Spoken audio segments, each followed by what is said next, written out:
Shalom Bapak Ibu sekalian, barusan kita memperingati hari kenaikan Yesus ke surga. Ucapan berkat turun atas kita semua, amin. Ucapan berkat buat pribadi kita, kesehatan, keluarga kita, kota, tetangga, sesama kita. Kita terima berkat Tuhan dan kita ucapkan itu. Kita akan siapkan hati kita menerima firman Tuhan. Mari kita berdoa terlebih dahulu. Bapa, di dalam nama Tuhan Yesus, kami orang-orang yang diberkati. Sebab Engkau Bapa yang suka memberkati. Tuhan yang memberkati umat-Mu, yang berharap kepadamu, yang menantikan janji Bapa. Kami bersyukur pada hari ini kami akan menerima firman-Mu. Firman-Mu adalah pelita bagi kaki kami dan terang bagi jalan kami. Urapi hamba-Mu, urapi semua anak-anak-Mu dimanapun berada mendengarkan firman Tuhan. Dengan penuh hormat, takut akan Engkau, kami menerima janji-janji-Mu. Dalam nama Yesus. Amin. Puji Tuhan, hari ini firman Tuhan dalam konteks kenaikan Yesus ke surga. Jauh-jauh hari sebelum Yesus naik ke surga, Yesus menyampaikan kepada murid-muridnya, mempersiapkan mereka bahwa kedatangan, bahwa ia akan naik ke surga. Yesus sudah mempersiapkan umatnya, murid-muridnya, bahwa dia akan pergi ke Bapa. Dan dia akan mengutus, yaitu Roh Kudus, untuk tinggal di dalam kita. Segala sesuatu yang terjadi, seringkali Tuhan sudah siapkan diri kita. Kita percaya Tuhan menjadikan segala sesuatu indah pada waktunya. Masa lalu tidak bisa kita ubah. Masa ini kita bisa ubah dengan bagaimana kita menyikapi, mempersiapkan diri kita untuk kedatangan Yesus yang kedua kali. Karena Yesus sudah naik ke surga, tapi dia menjanjikan bahwa dia akan datang kembali, menjemput kita di awan-awan, bagi orang yang sungguh-sungguh hidup di dalam dia. Dia mempersiapkan diri kita, dan kita sebagai umatnya, saat ini, kita mempersiapkan diri kita untuk kedatangan Yesus yang kedua kali. Hari depan, kita tidak tahu persis apa yang akan terjadi. Namun, dia yang berjanji, dia memegang janjinya, dan dia pasti akan kembali. Amin. Judul suara penggembalaan hari ini adalah janganlah gelisah hatimu. Janganlah gelisah hatimu. Kita bisa ucapkan pada diri kita sendiri. Hai jiwaku, janganlah engkau gelisah. Hai jiwaku, janganlah engkau gelisah. Di Yohanes pasal 14, ketika Yesus mengajar murid-muridnya, mempersiapkan mereka akan kenaikan dia ke surga suatu hari. Dia menyampaikan di Yohanes pasal 14 ayat 1, mari kita baca bersama. Janganlah gelisah hatimu, percayalah kepada Allah, percayalah juga kepadaku. Ayat 2, di rumah Bapakku banyak tempat tinggal. Jika tidak demikian, tentu aku mengatakannya kepadamu, sebab aku pergi ke situ untuk menyediakan tempat bagimu. Kita lihat di ayat 1, Yesus menyampaikan, janganlah gelisah hatimu. Sesungguhnya, apa yang membuat manusia pada umumnya gelisah? Tentunya saat ini yang kita hadapi bersama, itu juga bisa membuat banyak orang gelisah. Dan itu hal yang dianggap normal, karena menghadapi sesuatu yang tidak bisa kita tahu persis bagaimana penyelesaiannya, kepastiannya. Orang-orang pada umumnya gelisah karena tidak ada kepastian.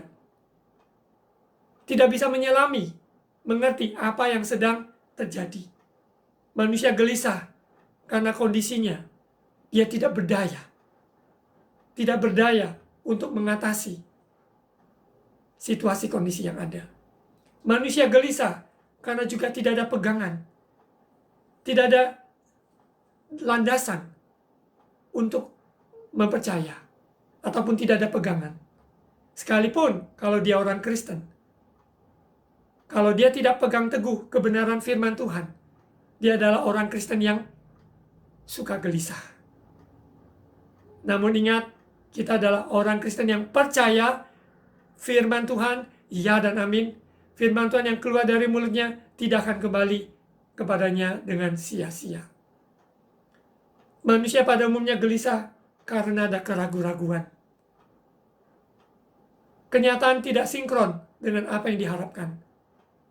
Rencana-rencana yang diharapkan, yang direncanakan, tahun ini akan seperti ini, tahun ini akan seperti ini, bulan ini akan seperti ini. Ternyata dengan COVID-19, semuanya berubah. Semuanya berubah. Jadwal-jadwal perjalanan, semuanya banyak yang ditunda. Bahkan di-cancel. Namun kalau kita percaya, Allah turut bekerja menanam kebaikan buat kita yang mengasihi Tuhan, yang dia terpanggil sesuai dengan panggilannya, maka kita tidak perlu gelisah.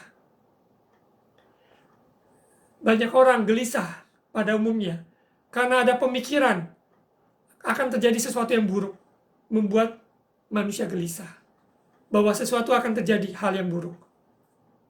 Kegelisahan yang berkepanjangan akan mengakibatkan hal-hal yang buruk kepada jiwanya khususnya, dan juga efeknya adalah tubuhnya. Kegelisahan itu sebelum berperang sudah kalah duluan. Karena gelisah, maka belum mencoba, belum melangkah, belum berusaha, belum melangkah, namun sudah putus asa. Karena dicengkeram oleh gelisah. Dan kegelisahan ini akan mengakibatkan ketakutan yang luar biasa. Kekhawatiran yang memuncak, stres, depresi, dari yang mild, yang kadarnya masih rendah, sampai depresi yang begitu dalam. Tekanan batin dan seterusnya. Ini kegelisahan yang kalau tidak kita atasi, kalau kita tidak menang, maka ini akan menghantui, akan mencengkeram, dan bahkan merebut hidup kita. Ingat, iblis datang mencuri, membunuh, dan membinasakan. Namun Yesus datang memberi kita hidup yang berkelimpahan. Bapa berjanji, katakan, Yesus berkata, percayalah pada Allah, percayalah juga kepadaku. Yesus di ayat 6 berkata, akulah jalan, kebenaran, dan hidup.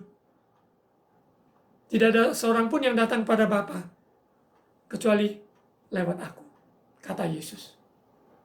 Ayat 2 berkata, di rumah Bapakku banyak tempat tinggal. Tuhan sudah menjanjikan bahwa ada tempat bagi kita semua. Selama kita di bumi ini, kita adalah perantau. Kita adalah warga negara kerajaan surga. Bahwa Injil kerajaan surga yang kita terima, Yesus baik Tuhan dan Juru Selamat, kita adalah warga kerajaan surga. Karena kita sudah menerima Injil kerajaan Allah, maka kita dilayakkan ada di dalam kerajaan surga. Sekalipun kita masih di bumi, namun kita minta kerajaan Allah turun di bumi seperti di surga. Semua orang menghadapi pandemi yang ada.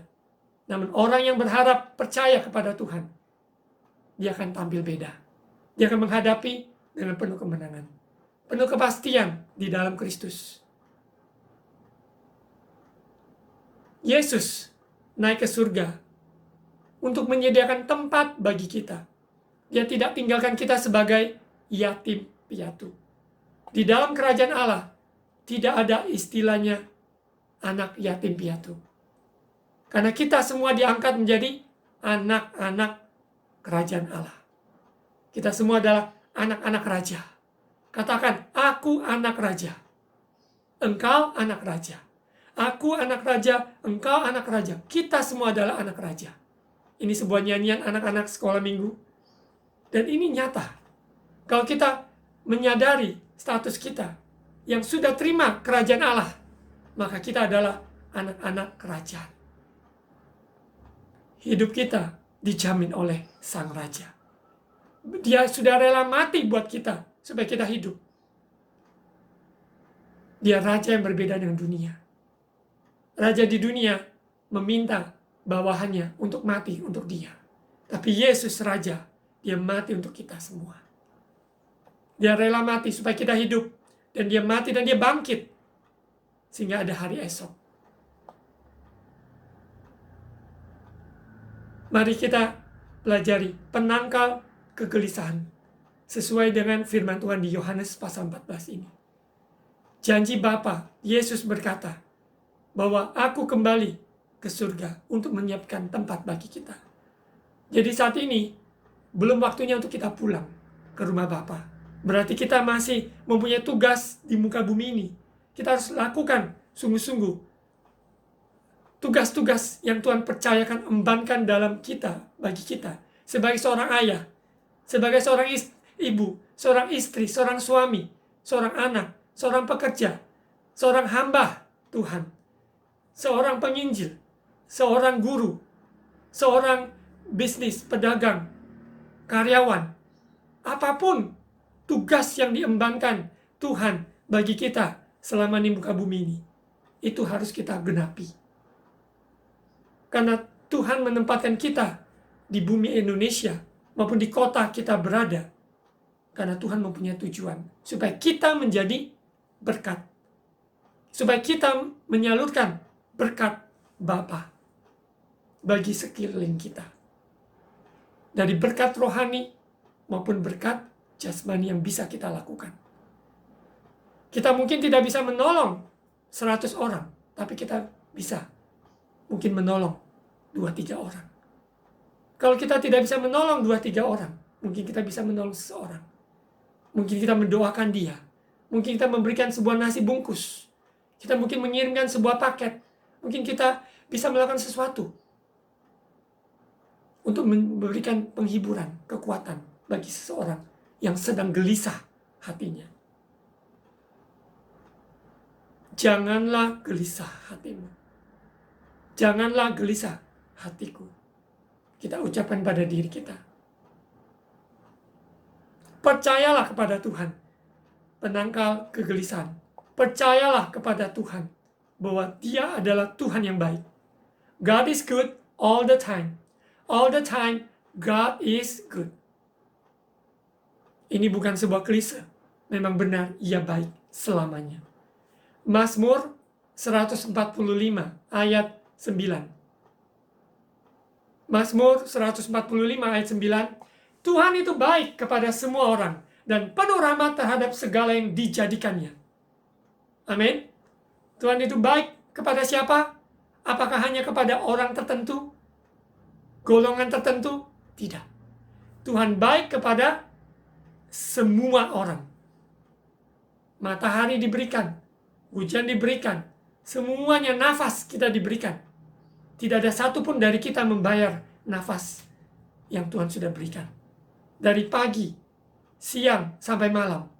Bayangkan, kalau Tuhan men-charge setiap nafas yang kita hirup, kita harus bayar. Misalkan 2.000 perak. Bayangkan umur kita 20, 30 tahun, 40 tahun, 50 tahun. Berapa yang harus kita bayar? Kita tidak sanggup membayarnya. Tuhan itu baik. Orang-orang yang dipenjara karena kejahatan pun diberikan nafas untuk hirup. Matahari juga diberikan kepada semua orang. Orang yang setia, orang yang tidak setia juga mendapat matahari. Tapi ternyata kebaikan Tuhan tidak semua orang responi dengan benar. Kebaikan Tuhan menuntun kita kepada pertobatan. Roma pasal 2 ayat 4. Kebaikan Tuhan menuntun kita kepada pertobatan. Tuhan baik.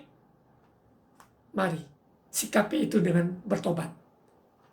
Berhenti untuk mereka-reka yang jahat. Berhenti untuk memaki-maki. Berhenti untuk menyimpan kesalahan orang. Berhenti untuk menghujat, mencela. Ataupun melakukan sesuatu yang tidak berkenan kepada Dia, kepada Tuhan. Kebaikan Tuhan membawa kita kepada pertobatan. Jadi poin pertama, penangkal kegelisahan, percayalah kepada Tuhan bahwa Dia baik selalu. God is good all the time. Juga Bapak Ibu bisa membaca di Mazmur 103 dari ayat 1 sampai ayat 5. Tapi saya akan ambil di ayat 2-nya ya. Ayat 1 sampai 5 saya akan ambil di ayat 2. Pujilah Tuhan hai jiwaku. Janganlah lupakan segala kebaikannya. Tuhan begitu baik, jangan kita lupakan. Selalu ingat kebaikannya, membuat hati kita selalu bergembira. Tahu mengucap syukur. Selalu bersyukur. Kalau kita percaya Tuhan baik, maka yang keluar adalah ucapan syukur. Kita ada tempat untuk gelisah hati kita. Tidak ada tempat untuk kita khawatir. Tidak ada tempat untuk kita takut. Khawatir bisa datang, takut bisa datang, gelisah bisa datang. Ketika mendengar, kita melihat, kita merasakan sesuatu yang terjadi, membuat kita gelisah dan takut dan gentar dan sebagainya. Namun, orang percaya, berapa lama kita izinkan kegelisahan itu menguasai kita? 1 jam? 1 hari? 1 minggu? 1 tahun? Kita izinkan gelisah itu menguasai kita? Atau cuma 1 detik? Pas lagi kita merasa gelisah, langsung bless the Lord, oh my soul, oh my soul. Ketika gelisah muncul, hatiku percaya, hatiku percaya. Naikkan pujian, sembah, puji Tuhan. Gelisah itu lenyap. Ada kuasa dalam pujian dan penyembahan. Poin pertama, percayalah Tuhan itu baik. Sehingga kita bisa mengucap syukur, memuji, menyembah Dia. Mazmur 119 ayat 68, Engkau baik dan berbuat baik. Ajarkanlah ketetapan-ketetapan-Mu kepadaku.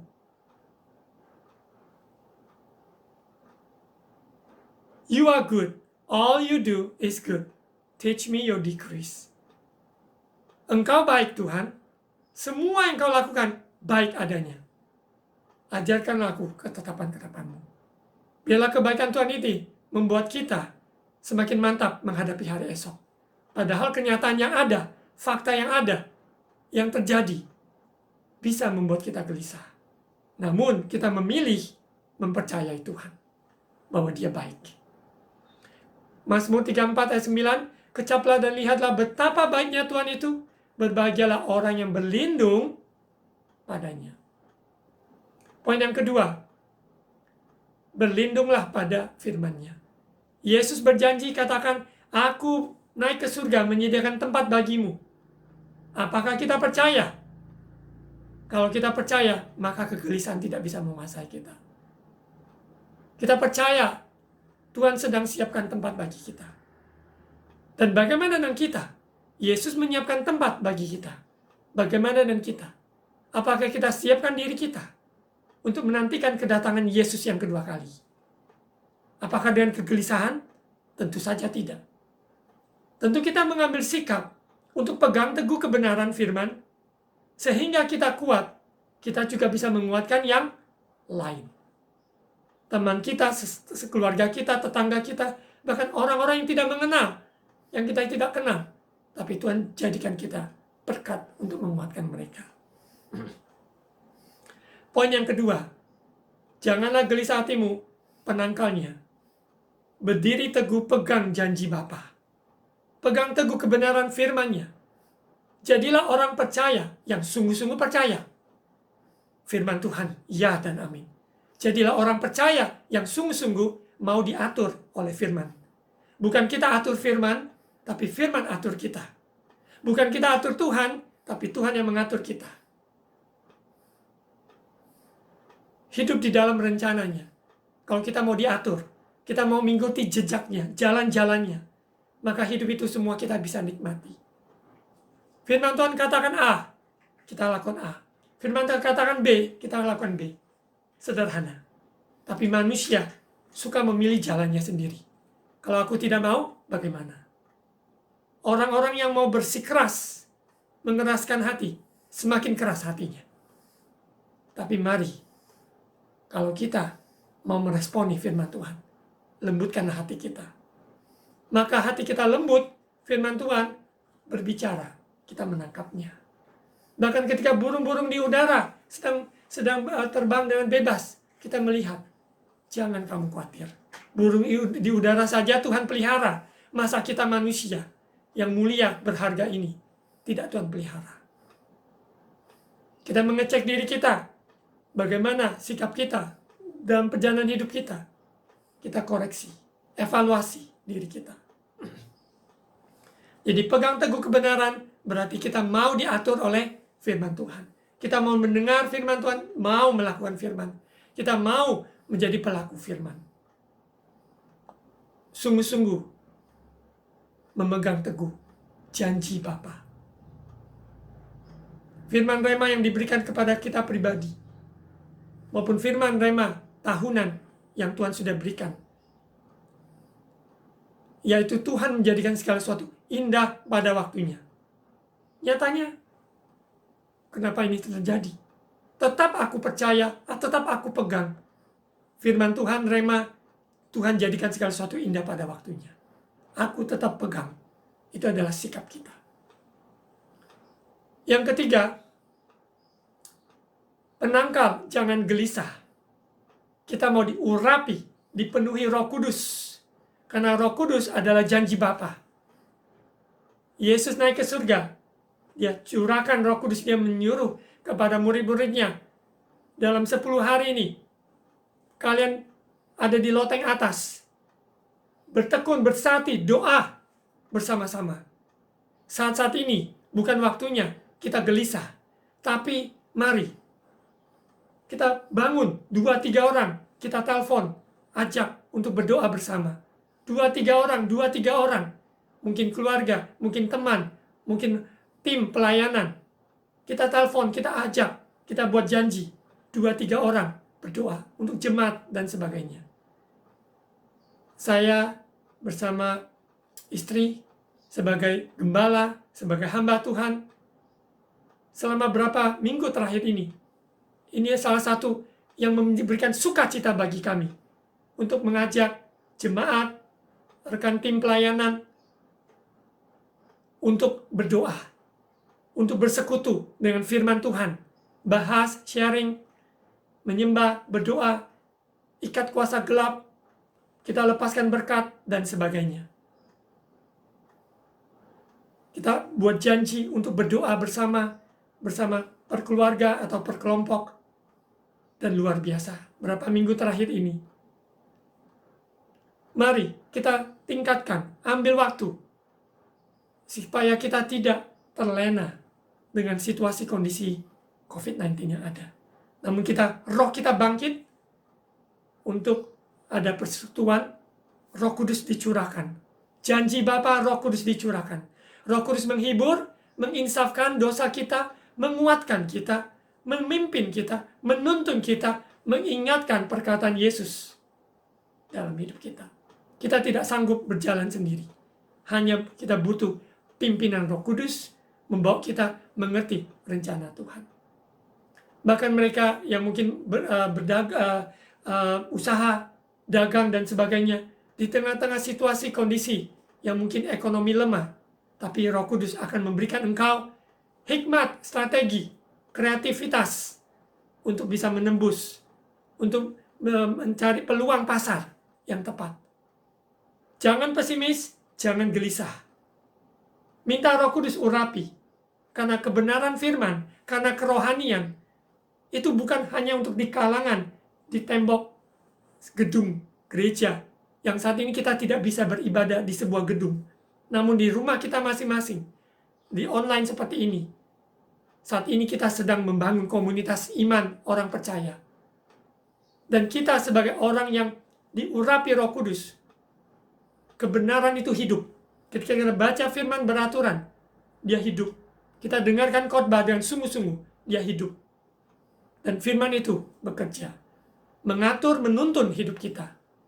Dalam pendidikan, usaha, mungkin sebagai karyawan, menjadi karyawan yang terbaik di tengah-tengah situasi ini. Karena karyawan saat ini, ya mereka mungkin tidak ada di kantor, mungkin mereka tidak ada di tempat secara setiap hari, mungkin 2 hari sekali dan sebagainya, sesuai dengan peraturan pemerintah, anjuran pemerintah dan sebagainya. Apapun itu, kita mau bertanggung jawab sungguh-sungguh di tengah-tengah pandemik ini. Roh Kudus menolong kita untuk menjadi pelaku firman Tuhan. Jangan gelisah hatimu. Sekali lagi poin pertama, percayalah Tuhan itu baik setiap saat. Sehingga kita bisa bersyukur, sehingga kita bisa memuji dan menyembah Dia. Yang kedua, kita pegang teguh kebenaran firman Tuhan. Izinkan firman Tuhan merubah hidup kita. Izinkan firman Tuhan mengoreksi kita. Firman Tuhan ya dan amin. Izinkan firman Tuhan meneguhkan kita. Yang ketiga, Roh Kudus, minta Roh Kudus mengurapi, memimpin, menuntun kita. Kita lanjut di ayat 3, Yohanes 14 ayat 3. Dan apabila aku, Yesus katakan, dan apabila aku telah pergi ke situ, ke surga, dan telah menyediakan tempat bagimu, aku akan datang kembali. Yesus katakan dia akan datang kembali. Apakah kita percaya dia akan datang kembali? Apakah kita sudah siap kalau dia datang kembali? Bagaimana kita siapkan diri untuk kedatangan dia? Yesus berkata bahwa apabila aku telah pergi ke situ dan telah menyediakan tempat bagimu, aku akan datang kembali dan membawa kamu ke tempatku, supaya di tempat di mana aku berada, kamu pun berada. Dan kemana aku pergi, kamu tahu jalan ke situ. Disitulah di ayat yang ke-5, Thomas, ya, ini dalam konteks ketika Yesus masih bersama murid-muridnya. Kata Thomas kepada Yesus, Tuhan, kami tidak tahu kemana engkau pergi. Jadi bagaimana kami tahu jalan ke situ? Kemana ke situ? Ke surga. Yesus asalnya dari surga, datang ke bumi menjelma sebagai manusia, menyelamatkan umat berdosa, orang berdosa, bagi yang siapa percaya padanya, tidak binasa, dosa kita semerah kirmisi pun diampuni, apabila kita percaya dan menerima dia sebagai Tuhan dan Juru Selamat. Berarti dia yang tahu jalan kembali ke surga. Thomas bertanya, gimana kita tahu jalan ke situ? Yesus berkata ayat 6, ini yang ayat-ayat favorit ya. Kata Yesus kepadanya, akulah jalan dan kebenaran dan hidup. Tidak ada seorang pun yang datang kepada Bapa kalau tidak melalui aku. Ayat 7, sekiranya kamu mengenal aku, pasti kamu juga mengenal Bapakku. Sekarang ini kamu mengenal dia dan kamu telah melihat dia. Bapa dan anak adalah satu adanya. Dan rohnya tinggal dalam kita. Allah Tritunggal. Allah orang Kristen bukan 3. Allah orang Kristen hanya 1. Allah Bapa, Allah Anak, Allah Roh Kudus. 3 dalam 1 pribadi. Allah sendiri. Allah Bapa, Allah Anak, Allah Roh Kudus. Dia berkarya dalam hidup kita, bekerja. Di ayat 8, kata Filipus kepadanya, Tuhan, tunjukkanlah Bapa itu kepada kami. Itu sudah cukup bagi kami. Karena mereka tidak mengerti konsep Bapa. Karena tidak ada agama apapun di dunia ini yang mengenal Tuhannya sebagai Bapa. Kekristenan, Yesus datang ke bumi menunjukkan siapa itu Bapa. Bapa yang kekal. Allah pencipta langit dan bumi. Kita sebut dia Aba, ya Bapa. Kita memanggil dia. Dan kita adalah anak-anaknya. Ayat 9. Kata Yesus kepadanya, telah sekian lama aku bersama-sama kamu, Filipus, namun engkau tidak mengenal aku. Barang siapa telah melihat aku, ia telah melihat Bapa. Bagaimana engkau berkata, tunjukkanlah Bapa itu kepada kami? 10. Tidak percayakah engkau bahwa aku di dalam Bapa, dan Bapa di dalam aku? Apa yang aku katakan padamu tidak aku katakan dari diriku sendiri, tetapi Bapa yang diam di dalam aku, dialah yang melakukan pekerjaannya. Ayat 11. Percayalah kepadaku bahwa aku di dalam Bapa dan Bapa di dalam aku. Setidak-tidaknya percayalah karena pekerjaan-pekerjaan itu sendiri. Yesus menyembuhkan yang sakit, mengadakan tanda-tanda heran dan mukjizat, membangkitkan Lazarus dari kematian, dan sebagainya. Ayat 12. Aku berkata padamu, sesungguhnya barang siapa percaya kepadaku, ia akan melakukan juga pekerjaan-pekerjaan yang aku lakukan, bahkan pekerjaan-pekerjaan yang lebih besar daripada itu, sebab aku pergi kepada Bapa. Bagaimana mungkin kita orang-orang percaya bisa melakukan pekerjaan-pekerjaan yang lebih besar daripada apa yang Yesus lakukan selama dia ada di muka bumi dalam waktu yang singkat 33 tahun setengah? Bagaimana mungkin? Itu mungkin karena kuasa Roh Kudus berkarya. Rohnya tinggal dalam kita, memampukan kita melakukan apa yang lebih besar yang selama Yesus ada di muka bumi, yang terbatas dengan tubuh selama di muka bumi. Rohnya tidak meninggalkan kita. Dia tidak tinggalkan kita sebagai yatim piatu. Dia beserta kita. Roh Kudus di dalam kita, berkarya dalam kita, lewat kita. Ayat 13. Dan apa yang kamu minta dalam namaku, aku akan melakukannya, supaya Bapa dipermuliakan di dalam Anak. 14. Jika kamu minta sesuatu padaku dalam namaku, aku akan melakukannya. Luar biasa. Bapak Ibu sekalian, saudara-saudari, janganlah gelisah hatimu. Janganlah gelisah hatimu. Firman Tuhan yang kita baca hari ini, Yohanes 14 ayat 1 sampai 14 ini. Biar iman kita timbul dari pendengaran dan percaya bahwa Bapa Yesus naik ke surga menyediakan tempat bagi kita. Dan sebagai penutup, kita lihat perikop tentang 5 gadis bijak, 5 gadis bodoh. Kita lihat di Matius pasal 25, ayat 1 sampai ayat 13. Bapak Ibu silakan boleh baca dari ayat 1 sampai 13. Saya hanya akan ambil beberapa ayat saja. Ada 5 ada perumpamaan, ada waktu itu hal kerajaan surga seumpama 10 gadis yang mengambil pelitanya, pergi menyongsong mempelai laki-laki. 10. 5 gadis bijak, dia membawa pelita dengan minyaknya dalam buli-buli mereka. Minyak berarti urapan Roh Kudus.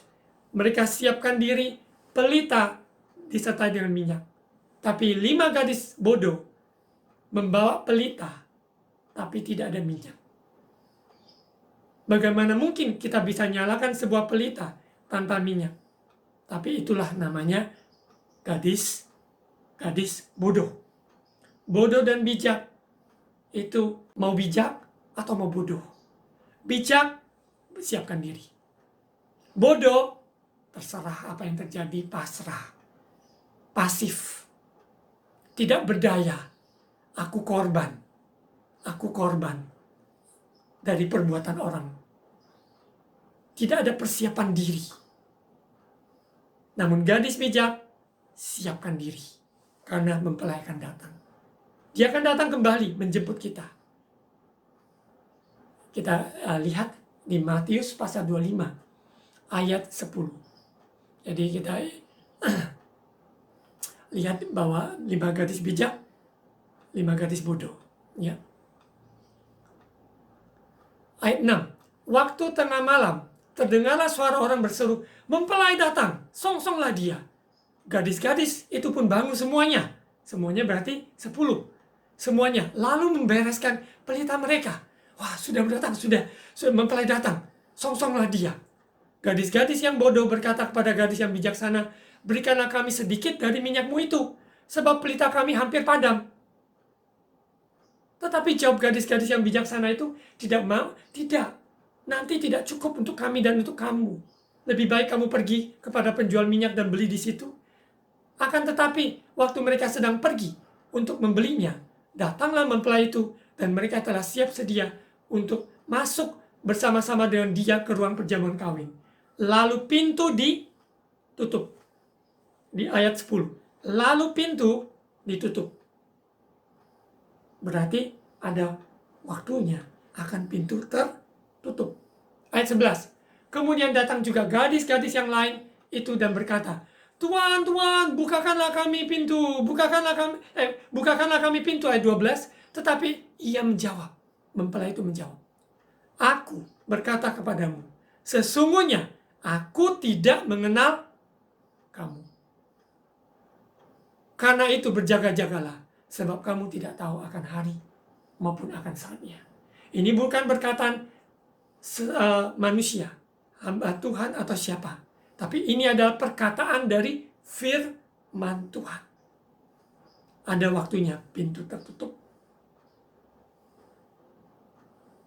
Dan janganlah sampai kita mendengar Tuhan katakan, aku tidak mengenal kamu. Karena kita tidak mempersiapkan diri kita. Karena kita tidak mengenal dia dengan sungguh-sungguh. Kekristenan yang asal-asalan. Tidak ada pertobatan, perkataan, perbuatan, pikiran yang masih kedagingan yang menguasai. Mari, selama waktu masih ada, siapkan diri kita. Janganlah gelisah hatimu. Percayalah kepada Tuhan. Siapkan diri kita menjadi mempelai 5 gadis bijak. Ekonomi mungkin semakin sulit. Kondisi semakin runyam. Tidak tahu kejelasan. Mari sungguh-sungguh serius dengan kekristenan iman kita. Bahwa Yesus akan datang kembali. Saya menghimbau Bapak Ibu bisa download, bisa belajar nyanyian. Sudahkah engkau siap sedia? Judulnya adalah Sudahkah kita siap sedia? Mari kita berdoa. Bapa, di dalam nama Tuhan Yesus, kami bersyukur firman Tuhan. Hari ini, suara penggembalaan menyampaikan, janganlah gelisah hatimu. Bapa, kami meresponi. Kami tidak mau gelisah. Kami mau percaya bahwa Tuhan itu baik. Kami mau mengucap syukur dan menyembah, memuji Engkau dalam segala situasi kondisi. Dan kami mau lembut hati kami untuk siapkan diri. Untuk sungguh-sungguh pegang teguh kebenaran firman. Izinkan firman Tuhan mengatur kami. Izinkan firman Tuhan merubah cara pikir kami, perbuatan kami, mengoreksi kami. Dan Roh Kudus tolong kami. Urapi semua umat jemaat-Mu. Urapi kami semua Bapa. Urapi umat-Mu Tuhan. Sehingga kami semua dipimpin, diurapi Roh Kudus. Menantikan janji Bapa. Pencurahan Roh Kudus. Hari Pentakosta 2000 tahun yang lalu yang terjadi. Pada hari-hari terakhir ini. Roh Kudus dicurahkan lebih dahsyat, lebih luar biasa. Karena tuai yang jiwa sudah siap menguning. Berkati semua umat jemaat-Mu dalam kondisi kesehatan. Berkati dengan hamba mengucapkan berkat kesehatan. Bagi yang maupun menghadapi tantangan usahanya. Tuhan berikan pewahyuan hikmat dalam menjalankan usaha. Inovasi, kreativitas. Bagi studi anak-anak. Maupun lewat apa yang ada di kemudian hari ini. Perubahan-perubahan yang terjadi. Biarlah kami diberikan anugerah kasih karunia, grace. Untuk mengadaptasi dengan baik. Sehingga kami lebih dari pemenang. bisa terbang tinggi. Berkati umat jemaat-Mu Tuhan. Dalam kesedihan, Engkau berikan penghiburan. Bagi yang terluka, Engkau balut lukanya. Bagi yang tertolak, Engkau katakan, Engkau anakku, aku terima Engkau. Jangan lagi engkau merasa tertolak. Aku mengasihi engkau, kata Yesus. Terima kasih Bapa, firman-Mu ya dan amin. Bapak Ibu sekalian, mari angkat kedua tangan untuk terima berkat. Ya. Tuhan yang memberkati setiap Bapak Ibu saudara-saudara sekalian. Ya. Terimalah berkat Allah Bapa, cinta kasih dari Tuhan Yesus, persekutuan Allah Roh Kudus menyertai kita semua dari sekarang sampai Maranatha, Yesus datang kembali di awan-awan. Dalam nama Yesus. Amin. Tuhan Yesus memberkati Bapak Ibu, saudara-saudari sekalian. Selamat menyambut minggu yang baru.